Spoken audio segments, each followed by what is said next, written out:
I am Father Dion, the Post-Catholic Chaplain of the Headquarters and Headquarters Support Group of the Philippine Army. At ito po ang salita ng Diyos, ang ating gabay. Today is Wednesday, July 30, 2025 of the 17th week in Ordinary Time. Have you ever found something that changed your life?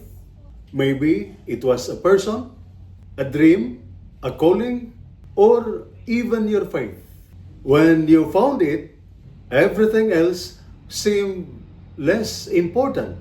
That is what today's readings are all about.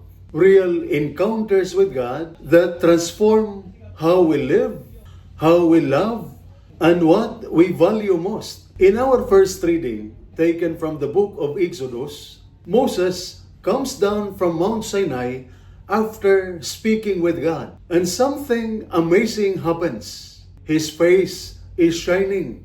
Not because he tried to impress people, not because he used anything fancy, but simply because he had spent time in the presence of God.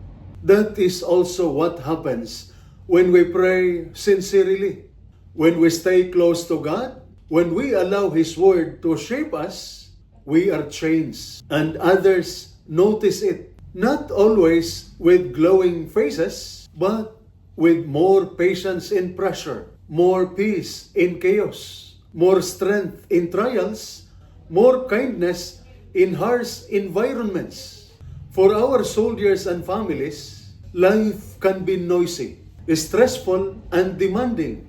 But when we take time, even a few minutes to be with God, we start shining in our own way. We become a calming presence, a source of strength, a light in the dark.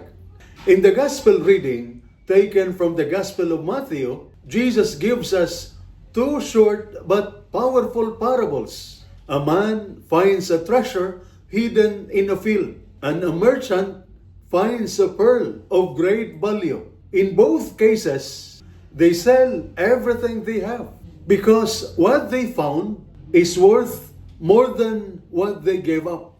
That is what life with God is like. When you truly encounter the love, peace, and purpose that comes from following Jesus, nothing else compares. You begin to realize your time is better spent in prayer than in worry. Your joy is deeper when it is rooted in trust, not just success. Your mission becomes not just survival, but service and love. To anyone searching for meaning, God's presence is the treasure, and it is already offered to you freely. So, like Moses, spend time with God, and you will be changed from the inside out. Like the man and the merchant, make space for the one treasure that lasts, your relationship with God. Because when we find Him, we find peace. When we walk with Him, we shine even in the hardest places. And when we trust in Him, we are never poor because we have found the greatest treasure of all. And this is Salita ng Diyos, ang ating gabay. Let us pray. Heavenly Father, we lift up to you every soldier serving with courage, and every family waiting with hope. In times of stress, give them peace. In moments of fear, give them strength. In their quiet battles, give them light.